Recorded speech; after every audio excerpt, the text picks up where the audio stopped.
انہوں نے یہ کہا تھا کہ وہ کسی دن یہاں گھر خریدنا پسند کریں گے۔ 2008 میں مائک حکابی نے ایک بیان میں کہا تھا کہ فلسطین نام کی کوئی چیز ہی نہیں۔ مائک حکابی کی نامزدگی پر اسرائیل کے وزیر برائے قومی سلامتی ایتا میریبین گوئر نے سوشل میڈیا پر ان کا نام جھنڈے اور دل کی ایموجیز کے ساتھ شیئر کیا ہے۔ اس کے ساتھ ساتھ مشرق وسطیٰ کے لیے سٹیو وٹکوف کو خصوصی ایلچی نامزد کیا گیا ہے۔ سٹیو وٹکوف کا مشرق وسطیٰ سے کوئی براہ راست تعلق نہیں، تاہم وہ ان کے ٹرمپ کے جو گولف کے ساتھی ہیں، ان کے قریبی تعلق والے ہیں۔ اور مائک حکابی، یہ سٹیو وٹکوف اور مائک حکابی کے علاوہ اقوام متحدہ میں امریکہ کے سفیر کی نامزدگی سے اب تک یہ ظاہر ہوتا ہے کہ ٹرمپ اسرائیل کی کھل کر حمایت کریں گے۔ اور جن مسلمان رہنماؤں کو یا ممالک کو یہ امید تھی کہ ٹرمپ اسرائیل میں کی جو ظلم و بربری ختم کرائیں گے، انہیں میرے خیال میں یہ منہ کی کھانا پڑی ہے، اور ایسا کوئی ارادہ امریکہ کا نظر نہیں آتا کہ وہ غزہ جنگ بند کرائے۔ اب سب سے بڑی اور سب سے اہم نامزدگی کی طرف آتے ہیں۔ سب سے بڑی نامزدگی دنیا کی طاقتور ہندو خاتون امریکہ کی نئی ڈائریکٹر انٹرنیشنل انٹیلیجنس نامزدگی ہے۔ دنیا کی طاقتور ہندو خاتون تلسی گبارڈ امریکہ کی نئی ڈائریکٹر نیشنل انٹیلیجنس ہوں گی، جو 18 انٹیلیجنس جو ایجنسیاں ہیں ان کی سربراہی بھی کریں گی۔ اس کے علاوہ ڈائریکٹر آف نیشنل انٹیلیجنس قومی سلامتی کے امور پر صدر، قومی سلامتی کونسل اور ہوم لینڈ سیکورٹی کونسل کے مشیر کے طور پر کام کرتی ہے۔ اپنے آپ کو کرمایو گیلانی والی 43 سالہ تلسی امریکی کانگریس میں پہلی ہندو ہونے کے ساتھ امریکی ساموا سے تعلق رکھنے والی پہلی رکن ہے۔ ان کے والدین کا تعلق امریکہ سے ہے۔ کرمایو کہلانے والی تلسی امریکی کانگریس میں پہلی ہندو رکن تھیودین امریکی ہیں، جن کا بھارت سے کوئی رسمی تعلق تو نہیں، تاہم ان کی والدہ نے ہندو مذہب اختیار کیا تھا۔ تلسی گبارڈ کی پہلی شادی 2006 میں طلاق پر ختم ہوئی، دوسری شادی 2015 میں ہوئی، لیکن ان کی کوئی اولاد نہیں۔ تلسی نے امریکی پارلیمنٹ میں بھگوت گیتا پر ہاتھ رکھ کر حلف اٹھایا ہے۔ ان کے بھارتی وزیر اعظم نریندر مودی کے ساتھ قریبی تعلقات ہیں۔ انہوں نے گجرات فسادات میں مودی پر امریکی ویزا پابندی کو بڑی غلطی قرار دیا تھا۔ 2014 میں مودی کی دعوت پر انہوں نے ہندوستان کا 15 روزہ دورہ کیا تھا۔ 2019 میں ہندوستانی حکومت کے ایونٹ کی مہمان خصوصی بنی تھی۔ تلسی جو ان کی مہم کو ہندو اکثریتی تحریک سے وابستہ 100 سے زیادہ افراد سے چندہ ملا تھا، جس کا مودی بھارتی جنتا پارٹی میں بڑا حصہ تھا ان لوگوں کا۔ تلسی 20 سالہ امریکی فوج کا حصہ رہی ہیں، عراق، کویت اور افریقہ میں بھی تعینات رہی ہیں۔ 2024 میں ریپبلکن پارٹی میں شامل ہونے سے پہلے انہوں نے اکتوبر 2022 میں ڈیموکریٹک پارٹی کو چھوڑ دیا تھا۔ 2021 میں تلسی نے بنگلہ دیش میں ہندو اقلیت کے تحفظ کے لیے امریکی کانگریس میں قرارداد پیش کی تھی۔ پاکستان پر اسامہ بن لادن کو پناہ دینے کا الزام عائد کیا تھا۔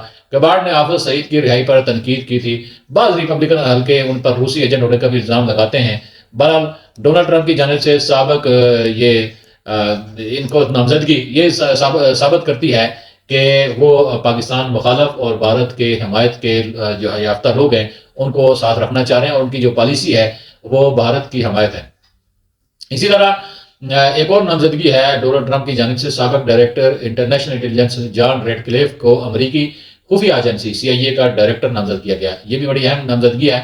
جان ریڈ کلیف کون ہے، ان کے بارے میں آپ کو بتاتا چلوں۔ یہ 2019 میں سابق اسپیشل جو کونسلر تھے رابرٹ مولر، ان کے حوالے سے بھی ایک تحقیقات میں شامل رہے تھے۔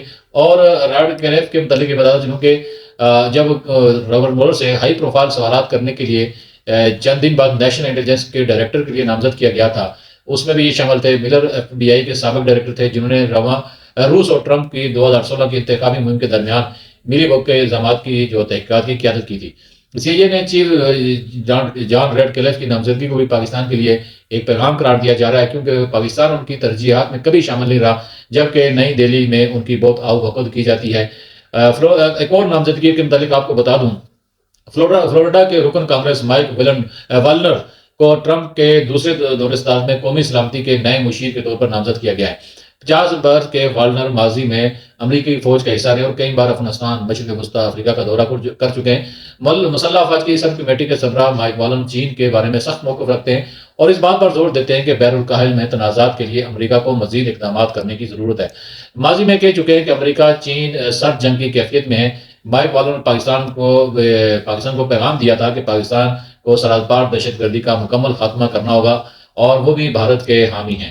اس کے علاوہ چند ایک نامزدگیاں ہیں، وہ بتا دوں کہ جو ٹرمپ کی کابینہ ہوگی وہ کس قسم کی ہوگی۔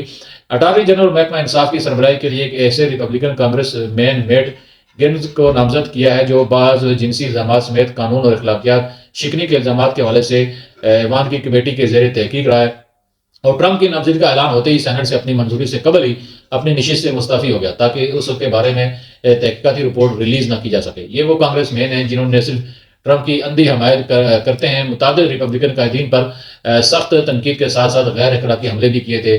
گویا قانون شکنی اور غیر اخلاقی فعل کے مرتکب شخص کو امریکی محکمہ انصاف، قانون کی بالادستی اور FBI کی سربراہی کی ذمہ داریاں تفویض کی گئی ہیں۔ اس سے آپ اندازہ لگا سکتے ہیں کہ ٹرمپ کے عزائم کیا ہے اور ان کی ٹیم کیا ہے اور وہ کیا گل کھلانا چاہتے ہیں۔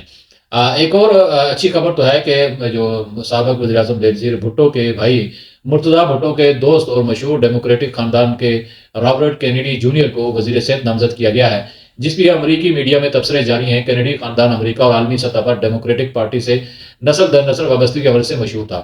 رابرٹ کینیڈی ویکسین اور فلو وغیرہ کے حفاظتی ٹیکوں وغیرہ کے مخالف جانے جاتے ہیں اور ان کے سپرد قوم کی صحت کی ذمہ داریاں سپرد کی گئی ہیں۔ ٹرمپ کی جانب سے بعض مزید نامزدگیوں کے بارے میں بھی ایسی متنازع شخصیات کا چرچا ہے، جبکہ متعدد ریپبلکن سینیٹر، کانگریس مین اور ریپبلکن قائدین بھی مخالفت اور تحفظات کا اظہار کر رہے ہیں۔ ڈیموکریٹس کی مخالفت اور مزاحمت بھی ہے اور اس کے علاوہ مختلف ان پر الزامات ہیں کہ ٹرمپ اپنے پارٹی کو چھوڑ کر دوستوں کو نواز رہے ہیں۔ بھارتی میڈیا کا دعویٰ ہے کہ ٹرمپ کابینہ کے انتخاب پر پاکستانی اسٹیبلشمنٹ، پالیسی سازوں اور تھنک ٹینکس میں بے چینی بڑھی ہے۔ اعلیٰ حکومتی اور عسکری حکام مبینہ طور پر امریکہ کے ساتھ تعلقات کی نئی حکمت عملی تیار کرنے میں مصروف ہیں۔ تو یہ چند ایک نامزدگیاں تھی جن کے حوالے سے میں نے تبصرہ کیا اور یہ دیکھنے کی کوشش کی ہے، جائزہ لینے کی کوشش کی ہے کہ ٹرمپ مستقبل میں پاکستان، اسرائیل، فلسطین، بھارت کے حوالے سے کیا موقف لینے جا رہے ہیں اور ان نامزدگیوں سے وہ کیا پیغام دینا چاہتے ہیں۔